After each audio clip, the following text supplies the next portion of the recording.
Jacques Attali, l'homme le plus puissant de France. Oh, ok, ça peut être intéressant ça. Ok, voyons voir. Jacques Attali. Alors déjà, vous savez quoi? Vas-y, on va partir en découverte. Je sais que Jacques Attali, il a pas mal contribué à justement, voilà, avoir placé Macron au pouvoir. Max Bellona, très bonne chaîne. Ok, ok. Sur les conspirations. Voyons voir alors. Ah, attends, Foury, c'est bon ou pas?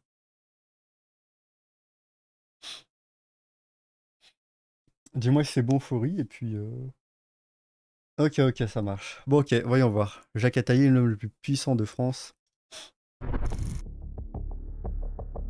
Jacques Attali, un nom que vous connaissez sans doute tous très bien et qui rime pour beaucoup avec le mot pouvoir et influence. Jacques Attali, c'est la personne que l'on décrit souvent comme étant un faiseur de roi, un conseiller très spécial ou Mhm. encore un homme qui murmure à l'oreille des puissants. Toujours dans l'ombre du pouvoir, Ouais, c'est notamment à lui qu'on peut voilà, accorder Macron. Il a pas mal participé au fait de mettre Macron au pouvoir, et évidemment, j'imagine Jacques qu'il Attali est aujourd'hui un y a d'autres personnage personnes derrière. extrêmement controversé. Au cours des 50 dernières années, il aura toujours été là, à conseiller les différents présidents sur les décisions à prendre. De François Mitterrand à Emmanuel Macron en passant par Nicolas Sarkozy, François Hollande et autres Waouh. Édouard Philippe, tous ont travaillé de loin ou de près avec Jacques Attali. Si bien qu'aujourd'hui, beaucoup décrivent Jacques Attali comme étant un président non élu, tirant les ficelles dans l'ombre du pouvoir. Mais qu'en est-il réellement? Qui est vraiment Jacques Attali? Comment ce petit garçon né à Alger est-il devenu aussi puissant? Quel est son impact sur la vie politique française aujourd'hui? Et surtout, Jacques Attali est-il, comme beaucoup le pensent, l'homme le plus influent de l'Hexagone? C'est ce que l'on va voir ensemble, alors restez bien jusqu'à la fin de cette vidéo pour comprendre qui est réellement Jacques Attali et quelle est Mhm. l'étendue de son pouvoir. Ouais. C'est vrai que ça fait un moment que j'entends ça, tu sais. Tu sais, j'ai déjà vu des espèces de parallèles entre eux. Tu sais, est-ce que Jacques Attali serait l'espèce de George Soros? Tu sais, il serait à la France ce que George Soros est aux États-Unis.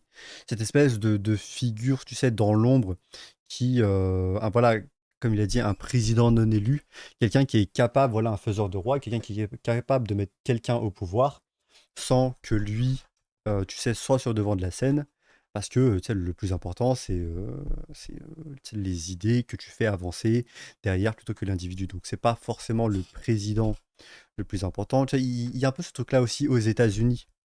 Le fait que, par exemple, on peut argumenter que Donald Trump est l'homme le plus puissant du monde parce que c'est lui qui a, tu sais, la bombe nucléaire, tout ça, qui est à la tête du pays le plus puissant du monde. Mais en fait, la vérité, c'est qu'un mandat aux États-Unis ne dure que 4 ans. Et il y a des gens qui sont dans des institutions comme la CIA, le FBI, ou de manière plus générale, tu sais, ces personnes-là euh, qui sont, qui sont dans le Pentagone, tu vois, parce que c'est ça vraiment je pense, hein, aux États-Unis, les vrais gens qui sont au pouvoir pendant longtemps, qui n'ont pas de limite de mandat ou de limite. Tu sais, ils peuvent être au pouvoir très longtemps, pendant des années et des années aux États-Unis. C'est les gens qui sont au Pentagone, tu vois.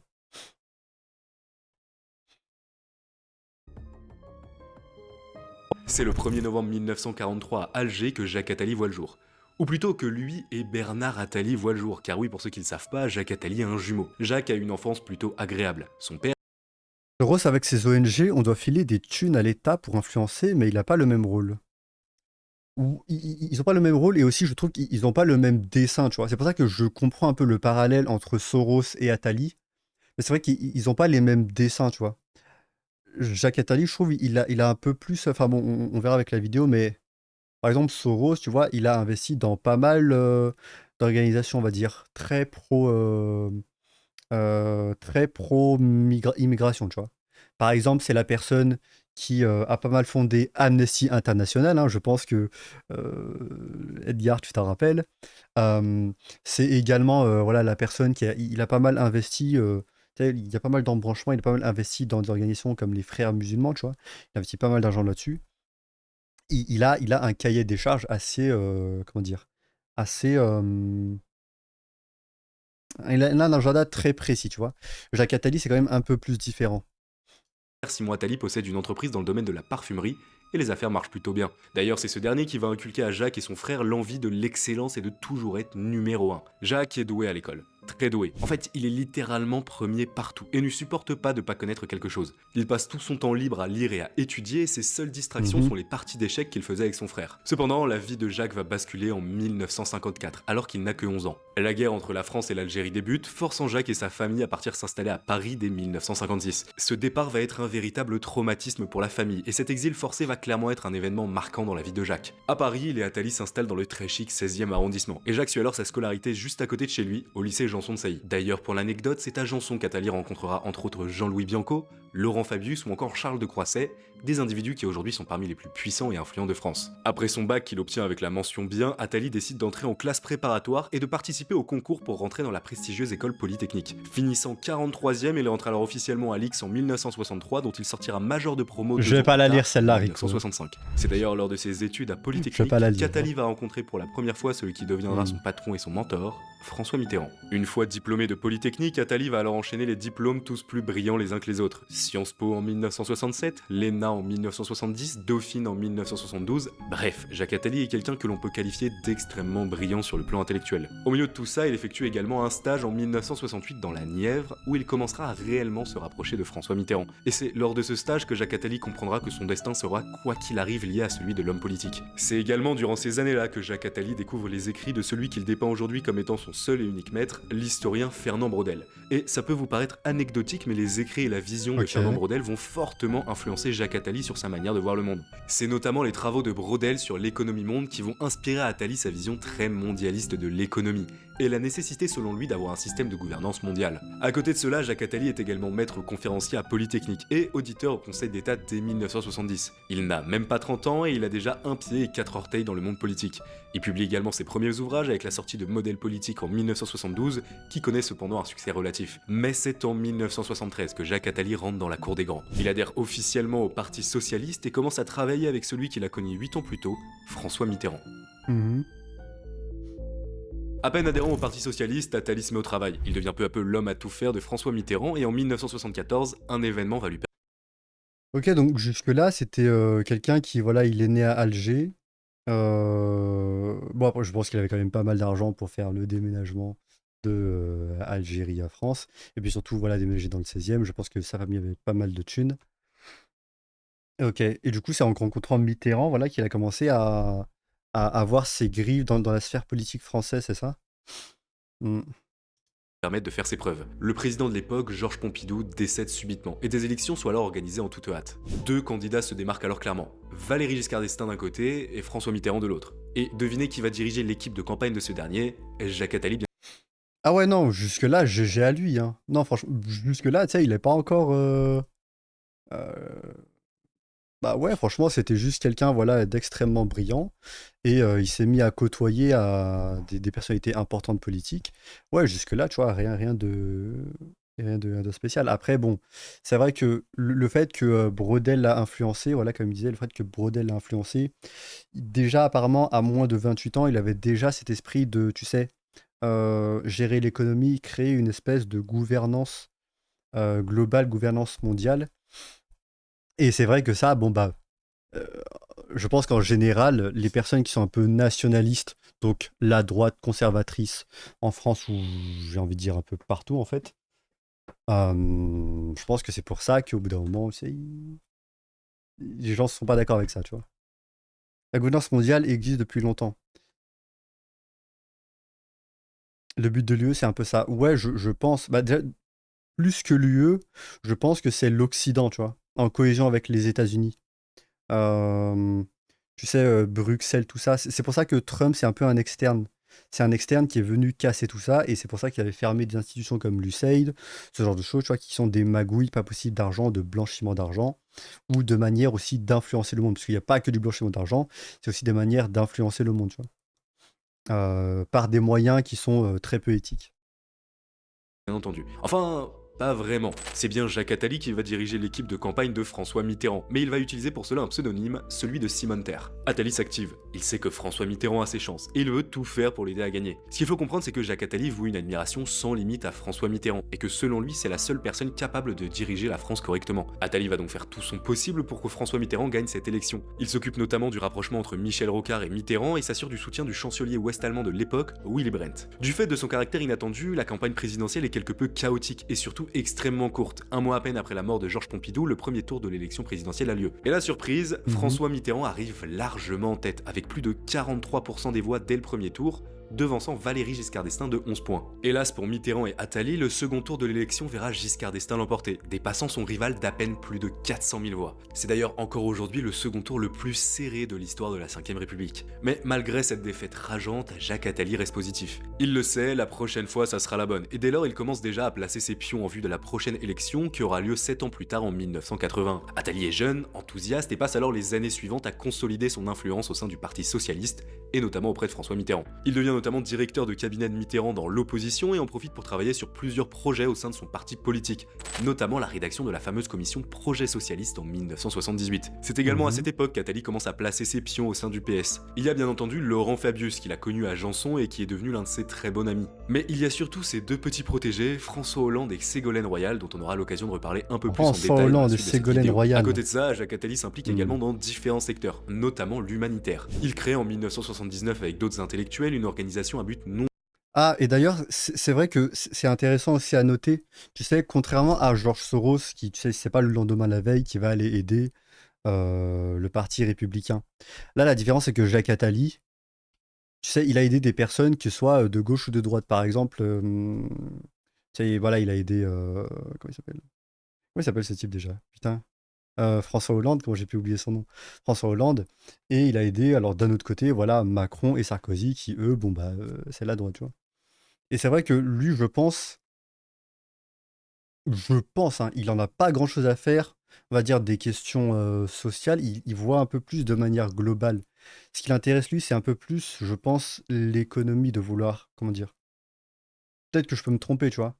Mais de ce que je sais, il a l'air de vouloir un peu plus, il est un peu plus focus sur une direction générale, pas des idées, spécialement, mais la direction générale sur, par exemple, l'économie globale, tu vois. Oui, mais les partis n'existent pas si on regarde en profondeur. C'est une catégorisation, mais après, ouais, bien sûr, tu vois, il va pas travailler. Tu vois, je pense que s'il a réussi à travailler avec François Hollande et des gens comme Emmanuel Macron, c'est bien parce que dans la globalité, ils étaient alignés sur les projets de Attali en ce qui concerne, par exemple, l'économie, tu vois. Un président de gauche devient globaliste. Ça ressemble énormément aux francs-maçons, ce que tu dis. Après, bah, je sais pas si Jacques Attali est chez les francs. Déjà, ça m'étonnerait pas. Mais ouais, ça m'étonnerait pas qu'il soit dedans. Mais de toute façon, vous vous rappelez, il y avait un discours là que Macron avait fait envers la franc-maçonnerie dans une loge. Je sais plus c'était quand, une loge maçonnique. Après, c'est pas théorie du complot ou quoi, c'est juste des gens très proches du pouvoir, tu vois. Enfin, c'est juste des gens très proches du pouvoir. Non, je pense que c'est quand même plus gros, hein. Mais voilà, c'est pas des théories du complot bizarres, etc. Tu vois. C'est des vrais faits, des vraies choses. Mélenchon est affilié au Grand Orient. Ah, sérieux? Ok, ok, je savais pas. La Grande Loge, ouais. Ouais, la Grande Loge, le Grand Orient. Les deux là, c'est la même chose, hein. La Grande Loge, le Grand Orient, il me semble. Ouais, franc-maçonnique, ouais. Ok. Gouvernementale nommée Action contre la faim, et dont l'objectif est d'éliminer la famine dans le monde. Encore aujourd'hui d'ailleurs, Action contre la faim continue d'exercer son activité dans de nombreux pays et permet chaque année de nourrir des dizaines de millions de personnes. En plus de ses activités politiques et humanitaires, Attali continue. Ouais, comme quoi il est pas politique, mais il pense de manière globale. En fait, tu vois, je dirais ça comme ça. Je pense que pour eux, si la finalité c'est d'avoir, tu sais, plus de contrôle sur la, tu vois, dans ce cas-là, par exemple, parlons de l'économie, tu vois, plus de contrôle sur l'économie globale, je pense que ça l'intéresse très peu si le moyen d'y arriver, c'est soit par des voies très pro-nationalistes, soit par des voies très pro-immigration, tu vois. Je pense que c'est ça le truc. Pour eux, je pense que la fin, Ils voient vraiment la finalité, le moyen, les espèces de guerres, des guerres identitaires, tout ça, il s'en fout en fait. L'artifice par lequel tu vas y arriver l'importe peu pour lui. Je pense qu'ils ont une vision plus globale de la chose, c'est vraiment la finalité. Et je pense que c'est comme ça qu'ils pensent, ouais. En fait, ils détectent juste des personnalités qu'ils peuvent bien maîtriser, mais ça sera la même finalité. Ouais, je pense. Je pense, ouais. D'écrire, de beaucoup écrire, notamment des essais sur l'économie avec des écrits comme La Nouvelle Économie Française ou L'Anti-économique. Dans ses ouvrages inspirés de la pensée de Fernand Braudel, Attali critique vivement le capitalisme de l'époque, notamment en termes d'impact social et environnemental. Selon lui, l'économie est trop axée sur le capital et ne prend pas assez en compte les besoins humains, sociaux et environnementaux. Attali le sait, pour changer Ok. l'économie et l'adapter à sa vision, il faut absolument D'ailleurs, je tiens à dire, hein, mais cette vision-là, là, qui vient de dire, trop capital, pas axé sur, tu sais, les besoins sociaux, machin, c'est très proche du World, et d'ailleurs, je pense que si on creuse, on devrait facilement trouver des liens, mais c'est très proche de la vision du World Economic Forum.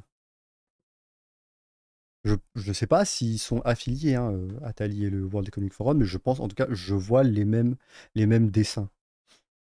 que François Mitterrand prenne le pouvoir. Ça tombe bien car on arrive doucement mais sûrement en 1981, année d'élection présidentielle, et Attali va enfin pouvoir accéder à l'endroit qui le fait tant rêver depuis de nombreuses années, l'Élysée. Mhm. 10 mai 1981. Après 23 ans de règne de la droite, ça y est, le Parti Socialiste arrive. De ce que j'ai compris, les francs-maçons, c'est l'élite qui se la joue philanthrope et qui essaie de faire avancer le monde de la manière dont ils pensent être le meilleur, sauf que ça reste une élite qui n'a rien à voir avec le reste du monde. Ouais, je pense que c'est ça. Et de manière plus globale, en fait, franc-maçonnerie, je pense que c'est aussi en cohésion parce que tu vois là ce que tu viens de décrire, c'est la même chose pour le World Economic Forum.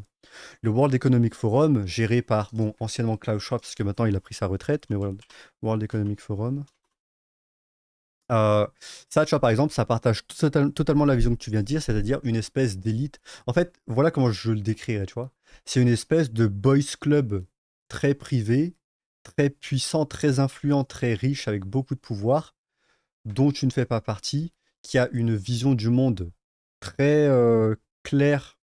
Ils ont une vision du monde très claire, en fait, et ils veulent amener l'humanité a cette vision-là. Quand je dis l'humanité, c'est les populations, mais tu as compris, ce qui se passe dans un pays, ils voient les choses de manière plus globale. C'est pour ça que tu as, par exemple, les États-Unis qui va avoir des influences, qui va faire de l'ingérence, si tu veux appeler ça comme ça, mais qui va se mêler de conflits qui se passent dans d'autres pays.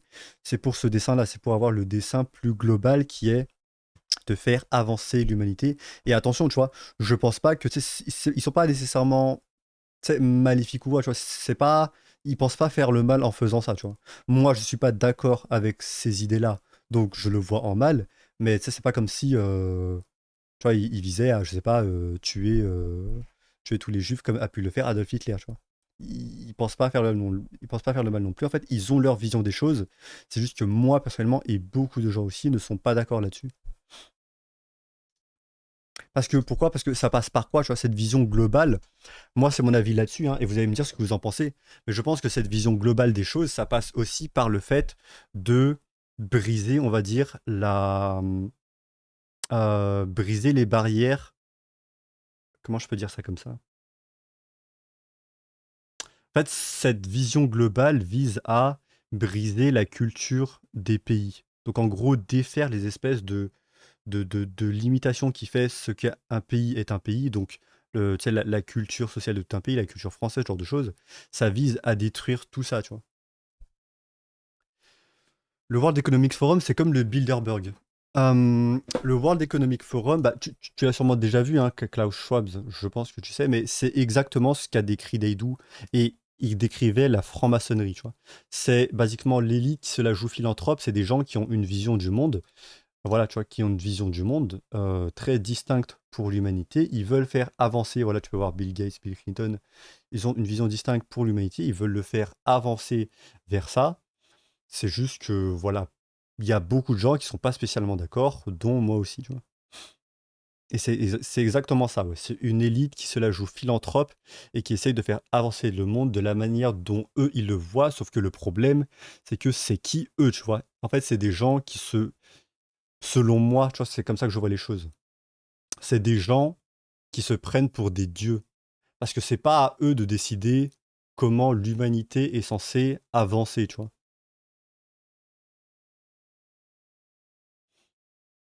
Ça, c'est mon point de vue là-dessus. arrive enfin au pouvoir. Tout le monde sent alors que quelque chose va changer en France. Que ce soit les personnes de droite qui voient d'un très mauvais œil l'arrivée au pouvoir des socialistes, ou que Ouais, ce soit les exactement, Rico. socialistes eux-mêmes qui se disent qu'avec cette victoire, la France va enfin aller dans leur sens. Bref, cette élection de 1981, c'est un véritable bouleversement. Et ce bouleversement, vous savez très bien qui en a profité. Jacques Attali. Car après plusieurs années de bons et loyaux services aux côtés de François Mitterrand, Attali va enfin être récompensé de son travail acharné. Il devient en effet conseiller spécial de François Mitterrand, un poste qu'il occupera pendant une décennie entière jusqu'en 1991. Mais concrètement, ça consiste en quoi être conseiller spécial du président? Eh bien tout Attends, d'ailleurs, et tu vois, c'est un peu pour ça que les gens parlent de président non élu. Parce que le mec a duré 10 ans. Tu vois, il a duré 10 ans. C'est plus haut que les mandats présidentiels. Et tu vois, moi, je pense que la vérité, si on doit, on va dire, s'en prendre à quelqu'un, mais en fait, je vais pas dire ça comme ça parce qu'on dirait que j'appelle à une révolution ou quoi. Mais en fait, les vraies personnes qui ont le pouvoir, selon moi, dans nos sociétés occidentaux, c'est des gens qui sont cachés. Des gens comme, par exemple en France, Jacques Attali qui a une influence monstrueuse. Des gens comme Georges Soros qui, avant ces dernières années, tu savais pas vraiment qui c'était, tu vois. Et ces gens-là au Pentagone qui ont un mandat, enfin pas qui ont un mandat, mais qui sont au pouvoir pendant très longtemps. Et en fait, ces pouvoirs-là, selon moi, ils excèdent le pouvoir présidentiel qui est censé être la personne qui dirige le pays. C'est censé être la personne la plus puissante et c'est, entre guillemets, la personne la plus puissante, mais tu comprends bien qu'en termes de durée d'influence, c'est pas la même chose en fait. jusqu'en 1991. Mais concrètement, ça consiste en quoi être conseiller spécial du président? Eh bien tout simplement, cela veut dire que Jacques Attali va devenir le bras droit du président. Il sera celui qui le conseille au quotidien, l'accompagnera partout et sera toujours à ses côtés lors de grands événements. Il sera également nommé Sherpa, un poste très important car cela veut dire que ce Attends, sera Sherpa? toujours à ses côtés lors de grands événements. Il sera également nommé Sherpa, un poste très important car cela veut dire que ce Sherpa comme les gens là qui ont porté les valises de Inoxtag là sur le mont Everest? sera lui qui Ok, représenta François Mitterrand pourquoi lors des pas. sommets européens et du G7. C'est aussi pendant cette période que le grand public va commencer à s'intéresser sur ce jeune homme brillant, surdiplômé et qui en quelques années à peine avait réussi à devenir l'un des hommes les plus importants du pays. Attali commence donc peu à peu à faire le tour des plateaux télé et son nombre d'admirateurs grossit au même rythme que son nombre de détracteurs. Car oui, c'est réellement à partir de l'élection de 1980 qu'Attali va commencer à être vu par pas mal de gens comme l'homme qui tire les ficelles dans l'ombre. En même temps, il faut dire qu'Attali est ambitieux, se montre beaucoup, a des propos chocs et cela fait donc de lui une cible facile pour ses opposants. Ses propos controversés, notamment la nécessité d'instaurer un gouvernement mondial, lui valent d'ailleurs beaucoup de critiques de la part de ses adversaires. Son envie d'ouvrir la gauche à l'économie et son train de vie jugé parfois très luxueux lui valent également beaucoup d'attaques, et Attali devient la représentation de ce que beaucoup appellent la gauche caviar. Comprenez, avoir le cœur à gauche mais le portefeuille à droite. De plus, bien qu'extrêmement brillant, comprenez, avoir le cœur à gauche mais le portefeuille à droite. J'ai du mal à voir la différence avec la gauche actuelle, mais ok, pourquoi pas. De plus, bien qu'extrêmement brillant, beaucoup de personnes vont reprocher à Jacques Attali sa méconnaissance quasi totale du terrain. En effet, Attali c'est plutôt quelqu'un qui privilégie la réflexion à l'action, et forcément pour énormément de gens, ça passe pas. Mais malgré cette masse grandissante de détracteurs, Jacques Attali va continuer son ascension en politique. Pendant 10 ans, il sera donc conseiller spécial de François Mitterrand ainsi que Sherpa de la République. Il voyage, rencontre beaucoup de gens et tisse des liens Sherpa avec de la une bonne République, partie c'est de vraiment un l'échiquier titre, politique français et international. un Il titre devient de fou, notamment ça. ami avec Henry Kissinger, l'un des hommes les plus influents des Kissinger. États-Unis, avec qui il partage la passion des relations diplomatiques internationales. D'ailleurs, si vous voulez une vidéo sur Henry Kissinger et l'influence démentielle qu'il a eue aux États-Unis pendant près de 70 ans, n'hésitez pas à me le dire en commentaire. Jacques Attali rencontre également énormément de chefs d'État, notamment Mikhail Gorbatchev, ancien dirigeant de l'URSS avec qui il va beaucoup travailler. Pour ce qui est de la politique française, Jacques Attali va se rendre incontournable. Et à gauche comme à droite, tout le monde se précipite pour avoir la chance de le rencontrer. Une anecdote assez amusante est sûrement celle concernant un certain Nicolas Sarkozy. À l'époque, ce dernier est seulement avocat, n'est même pas encore maire de Neuilly, mais a déjà des ambitions démentielles. Voyant bien que Jacques Attali était la personne à connaître, Nicolas Sarkozy va le contacter en lui envoyant le message suivant. Jeune avocat gaulliste a beaucoup d'admiration pour vous, souhaite devenir président de la République, demande à vous rencontrer. Et d'ailleurs, on aura l'occasion de reparler de la relation entre Sarkozy et Attali un peu plus tard dans la vidéo. Pro-européen, Jacques Attali fera aussi parler de lui en 1984 quand il sera nommé co-instigateur de l'initiative Eureka. Ce programme visait à renforcer la compétitivité de l'industrie européenne en finançant des projets jeunes et innovants. D'ailleurs, le programme Eureka existe toujours aujourd'hui et continue de financer énormément de projets chaque année. Naturellement, en 1988, quand François Mitterrand est réélu, Jacques Attali conserve son poste et continue à conseiller le président de la République jusqu'en 1991, date à laquelle Attali décide de quitter le gouvernement pour se consacrer à un tout nouveau projet, la direction de la Banque européenne pour la reconstruction et le développement. La Banque européenne pour la reconstruction et le développement, souvent appelée BERD, est un projet européen lancé à la suite d'une idée de François Mitterrand. Le but de cette banque, c'était de donner des aides financières à certains pays en voie de développement, notamment des pays d'Europe centrale et de l'Est. Le 15 À avril certains 1991, la pays. BERD est donc Hmm. inaugurée et à la tête de ce nouveau grand projet, François Mitterrand décide de placer son homme de confiance, Jacques Attali. Ce dernier devient donc président de la BERD et se met alors au travail. Mais à peine quelques mois après le lancement de la BERD, des voix vont commencer à s'élever. Tu vois, là, comme ça, comment il a décrit la BERD, je peux me tromper. Mais ça m'a l'air d'être une espèce, en tout cas, vu comment ça a été décrit, hein, une espèce de BlackRock. Ok, je dis pas que c'est une société, etc. Mais la fonction a l'air d'être la même que BlackRock, qui, vous savez, eux-mêmes ont permis de gérer la suite de la crise des subprimes aux États-Unis. Bah là, je vois le même pattern, ou du moins ça vise à faire la même chose. Évidemment, là, c'est voilà, ça renfloue des caisses, pas pour reconstruire un pays, mais pour aider des pays en développement. Mais tu comprends bien que le but, c'est pour les amalgamer dans l'espèce de l'Union européenne. Pour critiquer Jacques Attali. Non pas contre le travail qu'il faisait, mais plutôt pour ses dépenses jugées extravagantes. En effet, certaines personnes ont reproché à Attali d'utiliser l'argent de la BERD afin de financer son train de vie personnel. Une enquête du Wall Street Journal en 1993 va confirmer ces soupçons. Dépenses personnelles, utilisation d'avions à usage Mhm. privé, recouvrement en marbre du siège de la BERD, la Quelle liste est surprise! extrêmement longue. Autant de critiques qui vont s'abattre d'un seul coup sur Jacques Attali qui se retrouva alors dans l'œil du cyclone. Et vu qu'Attali est un personnage polarisant possédant de nombreux adversaires, cela n'a rien arrangé à la situation. Jacques Attali va essayer tant bien que mal de sortir de ce bourbier, mais cette fois-ci, pas d'échappatoire. Il est contraint de démissionner de son poste le 26 juin 1993. Attali accusera dans Le Point ses détracteurs d'avoir comploté contre lui et expliquera qu'on lui a mis des bâtons dans les roues pour l'empêcher de faire avancer l'Europe. Mais qu'importe toutes ces explications, le résultat restera le même. Jacques Attali est écarté de la direction de la BERD. Après cet échec, Jacques Attali va décider de ne pas retourner auprès de François Mitterrand, contrairement à ce que beaucoup imaginaient à l'époque. D'une part car on est en période de cohabitation, c'est-à-dire que le président Ah ne merde, dispose pas d'une majorité parlementaire, et d'autre part car Attali avait juste envie de changer d'air. En effet, après des décennies en politique, Jacques rip Attali Dégoût. décide de se lancer dans l'entrepreneuriat. Il crée en 1994 Attali et Associés, un cabinet de conseil international spécialisé dans les fusions, acquisitions et les conseils stratégiques. Il crée également en 1998 Positive Planet, une organisation non gouvernementale visant à aider les entrepreneurs en situation de précarité. Cette ONG a notamment été financée à son lancement par des grands noms de la finance comme Jean-Claude Trichet, Benjamin de Rothschild ou encore Michel David Veil. En parallèle de Benjamin de Rothschild. Putain, c'est fou quand même son ascension, hein, parce que là, il fréquente vraiment les plus.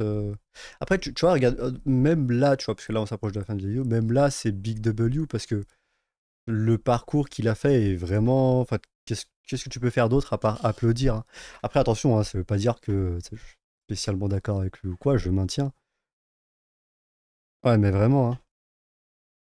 ses nouvelles activités entrepreneuriales, Jacques Attali va quand même continuer à s'investir dans le monde politique. Mais cette fois-ci fini l'Europe et direction l'Afrique. Attali va devenir le conseiller spécial d'un certain Sassou Nguesso, le dirigeant de la République populaire du Congo. Et oui, on ne perd pas les bonnes habitudes. Jacques Attali ne traite qu'avec les hommes les plus influents. Mais à l'époque, ce qui va surtout choquer, c'est la rémunération que percevait Attali. L'équivalent de 61 000 euros par mois, alors que le PIB par habitant du Congo ne dépassait pas les 70 dollars mensuels à cette époque. Une autre chose qui va fortement déranger l'opinion publique, c'est que Sassou Nguesso, à ce moment-là de l'histoire, est Ouais, ça, je comprends pourquoi ça dérange l'opinion publique. Personnellement, ça me choque pas. Benjamin de J. Wardberg. Ah là là, faut faire attention, hein. très critiqué pour mener des campagnes de répression violentes sur des civils qui feront des milliers de morts. Forcément, c'était pas la meilleure publicité pour Jacques Attali, qui lui défend corps et âme la démocratie et la liberté d'expression. Mais surtout, c'est pas la seule affaire dans laquelle Jacques Alors, s'il défend fortement la liberté d'expression, j'aimerais savoir ce qu'il en pense de ce qui se passe en ce moment en Europe, hein. mort. Forcément, c'était pas la meilleure publicité pour Jacques Attali, qui lui défend corps et âme la démocratie et la liberté d'expression. Mais surtout, c'est pas la seule affaire dans laquelle Jacques Attali va être impliqué à cette époque. En effet, au début des années 2000 en France éclate un véritable scandale géopolitique, l'affaire des ventes d'armes en Angola. Cette affaire est extrêmement complexe. Il faudrait que je vous fasse une vidéo entière dessus tellement il y a de choses à dire. Mais en quelques mots, l'affaire des ventes d'armes en Angola, c'est un scandale impliquant certains hommes politiques de l'époque qui étaient accusés d'avoir vendu des armes soviétiques à l'Angola sans en avoir informé l'État français. Parmi les personnes impliquées, on retrouve des noms Waouh. connus comme Charles Ok. Falcon, Jean-Christophe Mitterrand et bien entendu Jacques Attali. Ce dernier sera donc mis en examen le 8 mars 2001 pour recel d'abus de biens sociaux et trafic d'influence. Et même si finalement Attali sera relaxé en 2009, cette nouvelle ombre au tableau n'a pas manqué de ternir son image auprès du grand public. Mais Ouais, après tout, normal. Jacques Attali n'est pas là pour impressionner le commun des mortels, mais bien les puissants de ce monde. Lui, il s'en fiche que la plupart des gens le détestent, ce qui compte c'est seulement qu'il soit apprécié des bonnes personnes. Et ça tombe bien car on arrive en 2007, année d'élection présidentielle en France. Face à face de candidats. D'un côté Ségolène Royal, ancienne protégée de Jacques Attali qu'il avait repérée alors qu'elle était simplement conseillère de tribunal administratif. De l'autre côté Nicolas Sarkozy qui voue une admiration sans limite à Jacques Attends. Donc, là, les deux en face à face, c'était des personnes qui étaient tous les deux proches de Jacques Attali. Enfin, je crois que peut-être Nicolas, c'était après, non? Donc, il est pour les deux. En tout cas, dans son parcours, il aura influencé et aidé les deux, ouais. sans limite à Jacques Attali et qui est devenu l'un de ses amis les plus proches. Traduction, quel que soit le résultat de la campagne présidentielle, Jacques Attali gagne dans tous les cas. C'est une folie. En Hein, 2007, vraiment. après 12 ans de règne de Jacques Chirac, c'est Nicolas Sarkozy qui est élu. Ce dernier a un objectif précis en tête, refaire de la France une grande puissance économique et politique. Et pour cela, il le sait, il doit s'entourer des bonnes personnes. C'est pour cela qu'à peine 2 mois après son élection en juillet 2007, Nicolas Sarkozy demande Jacques Attali d'une mission. Rédiger un rapport fournissant des recommandations et des propositions afin de relancer la croissance économique de la France. C'est le début de ce qu'on appelle la commission Attali. Jacques Attali se met au travail et dévoile quelques mois plus tard, au début de l'année 2008, des propositions pour relancer la croissance française. On y trouve des idées qui ont fait grandement polémique à l'époque, comme le fait de réduire la part des dépenses publiques dans le PIB, supprimer les départements ou encore créer une TVA sociale. Mais ce qui est le plus intéressant avec cette commission, c'est pas tant son contenu, mais plutôt l'identité de son rapporteur général adjoint, un certain Emmanuel Macron. En effet, c'est à partir de ce moment-là que Jacques Attali va réellement commencer à s'intéresser à celui qui, Encore à l'époque, lui. n'est encore qu'un simple inspecteur des finances. Voyant sans doute du potentiel en lui, c'est d'ailleurs Attali qui, en 2008, conseillera à son ami François Henrot de recruter Emmanuel Macron dans la banque d'affaires Rothschild. 2 ans plus tard, en 2010, Nicolas Sarkozy refera appel à Jacques Attali pour que ce dernier rédige une nouvelle commission sur la réduction du déficit public, mais cette fois-ci pas d'Emmanuel Macron en vue. C'est également à cette période, après avoir rédigé cette seconde commission, qu'Attali va commencer à prendre ses distances avec Nicolas Sarkozy pour préparer le terrain en vue de la future élection présidentielle de 2012. Et à ce moment-là, un homme est pressenti pour représenter le Parti Socialiste, Dominique Strauss-Kahn. Jacques Attali commence alors une lente opération séduction auprès de l'ancien président du FMI. Les présidents africains, au moins, ils se cachent pas. Ouais, mais après, c'est vrai. C'est vrai, on peut dire ça. Après, bon, d'un autre côté, tu sais, je pense que s'ils se cachent, c'est pour une raison, tu vois. C'est parce que quand c'est trop obvious pour les gens, ils sont un peu plus sur la défensive. Donc, c'est ça, je pense juste il a juste des buts. Bah, il a juste des buts à lui, tu vois. Donc, je pense que c'est la chose logique, en fait. Quand tu veux voilà, déplacer des pions, etc., c'est la chose logique d'aller se cacher en backstage. Quand même en janvier 2011 que DSK était le meilleur héritier de François Mitterrand. Sauf que quelques mois plus tard, l'affaire du Sofitel éclate, DSK est mise en examen et ses chances de devenir président s'évanouissent instantanément. Qui allait bien pouvoir reprendre le flambeau chez les socialistes? Eh bien, nul autre que François Hollande, ancien protégé de Jacques Attali. Ce dernier étant notamment celui qui avait réellement permis à François Hollande de démarrer sa vie politique. Comme quoi parfois, le hasard fait bien les choses. Attali va donc apporter son soutien à la candidature de François Hollande et quelques mois plus tard, en mai 2012, ce dernier est élu président de la République face à nul autre que Nicolas Sarkozy. Et à peine élu, François Hollande va faire appel à son ancien mentor afin que ce dernier... Attends, mais ça fait combien d'années qu'il fait ça? Ok, donc attends. Ça veut dire que Ségolène Royal...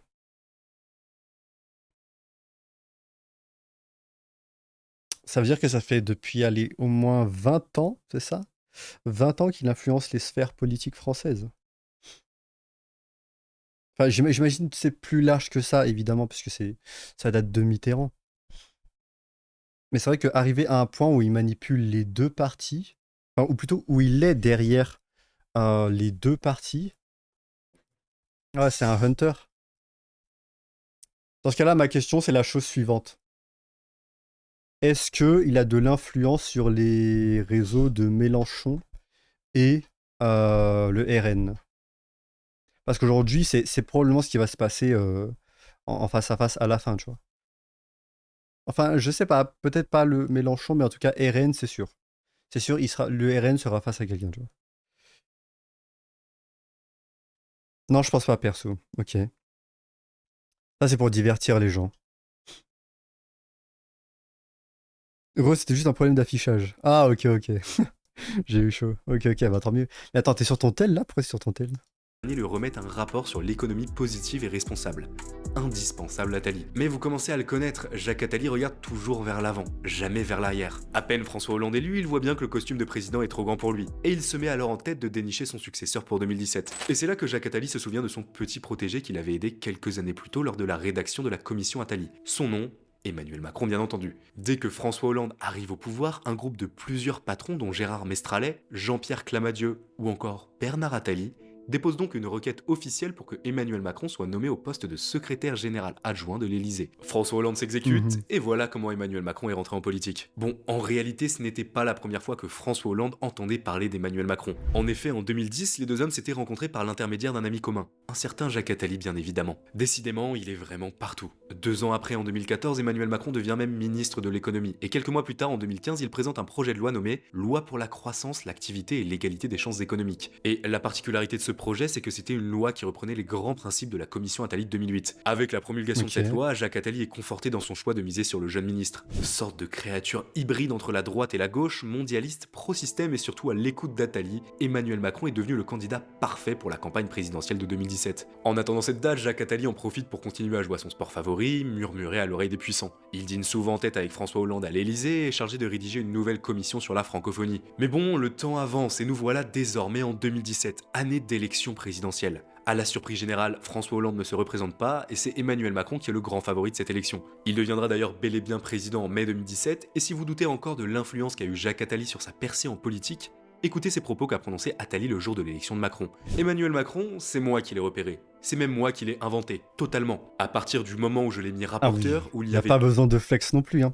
À partir du moment où je l'ai mis rapporteur, où il y avait tout Paris et le monde entier, et où je ne l'ai pas éteint, il s'est fait connaître. tout Paris et le monde entier, et où je ne l'ai pas éteint, il s'est fait connaître. C'est la réalité objective. Ajoutez cela au fait qu'en 2015, Jacques Attali expliquait que le prochain président serait un inconnu, et vous obtenez encore d'autres indices pour comprendre la réelle influence que possède Attali sur la politique française. Et enfin, la cerise sur le gâteau, c'est sans doute le fait qu'à peine Emmanuel Macron élu, Jacques Attali a insisté pour qu'il nomme en tant que Premier ministre son nouveau petit protégé, Édouard Philippe. Oui, si ce dernier a été Premier ministre, Mhm. c'est surtout car Jacques Attali a insisté auprès d'Emmanuel Macron pour qu'il soit nominé à ce poste. Et au vu Donc là, ça veut dire que 2027, le pion probable, ça va être Édouard Philippe.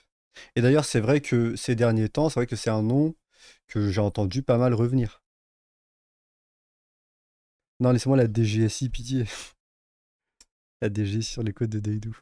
Ah, Deidou, toi, je pense que t'es foutu, hein. Toi, t'es foutu. Je pense qu'ils vont lire les logs là que t'as lancés. Ils vont te traquer, ils vont tout te mettre sur le dos, hein. Antisémitisme, tout ce que tu veux. de tout ce qu'a fait Jacques Attali pour Macron, ce dernier ne pouvait pas lui refuser. D'ailleurs, c'est d'autant plus drôle de savoir qu'en 2017, Édouard Philippe ne soutenait même pas Emmanuel Macron, mais François Fillon. Mais que voulez-vous? Quand Jacques Attali demande à Macron de nommer Édouard Philippe au poste de Premier ministre, alors Emmanuel Macron nomme Édouard Philippe au poste de Premier ministre. Merci d'avoir suivi cette vidéo jusqu'au bout, j'espère qu'elle vous aura plu. J'avais vraiment envie de faire une vidéo Ok. sur Jacques Attali, car je trouve que c'est un personnage que l'on connaît que très peu. Même si on le voit partout, on n'arrive pas à très bien comprendre qui est réellement cet homme et quel est son véritable but. Personnellement, j'avais une opinion plutôt négative sur cet homme, mais je me suis vite rendu compte qu'en réalité, je connaissais que très peu de choses sur sa vie. Que ce soit son travail au Congo, la création d'Action contre la faim ou encore son influence sur la vie politique actuelle, tout cela révèle une complexité et une profondeur que j'avais pas envisagée auparavant. On peut le détester ou l'adorer, mais force est de constater que Jacques Attali fait partie de ces hommes qui ont marqué son époque et qui ont façonné la France telle qu'on la Oui. connaît aujourd'hui, pour le Oui, meilleur clairement. et pour le pire. En tout cas, j'espère sincèrement que cette vidéo vous a plu. N'hésitez pas à vous abonner, de mettre un like si tel est le cas, ça aide beaucoup la chaîne. Merci à tous ceux qui le feront, et moi je vous dis à très bientôt pour réellement comprendre comment le monde marche. Ok. Ok. Euh, très bonne vidéo. Très bonne vidéo. Tenez, je vous l'envoie, chat, si jamais vous voulez la voir, voilà. Ok. Très bonne vidéo. Le truc, ok, je savais pas qu'il était aussi implanté dans les sphères politiques françaises, même si évidemment son nom, ça fait des années qu'on en entend parler. C'est vrai moi, il m'a toujours paru comme quelqu'un, tu sais, en backstage. Mais voilà, j'avais toujours cette image de président non élu, hein, quelqu'un qui est très proche du pouvoir, que ce soit du côté de la droite ou la gauche, qu'importe. Il a toujours été très proche du pouvoir en France. Et par contre, ouais, le fait que ces deux poulains soient 2 fois d'affilée, 2 fois en finale, Et que là, apparemment, il avance le nom d'Édouard Philippe pour le prochain, ou en tout cas, vraisemblablement, hein. On verra ce qui va se passer en 2027. Mais c'est vrai que ouais, ça révèle quand même qu'il est évidemment, de toute évidence, dans Il mange à la table des puissants, et même plus que Il mange à la table des puissants, j'ai envie de dire, c'est lui qui prépare, comment dire, c'est lui qui choisit qui s'assiera sur le trône, hein.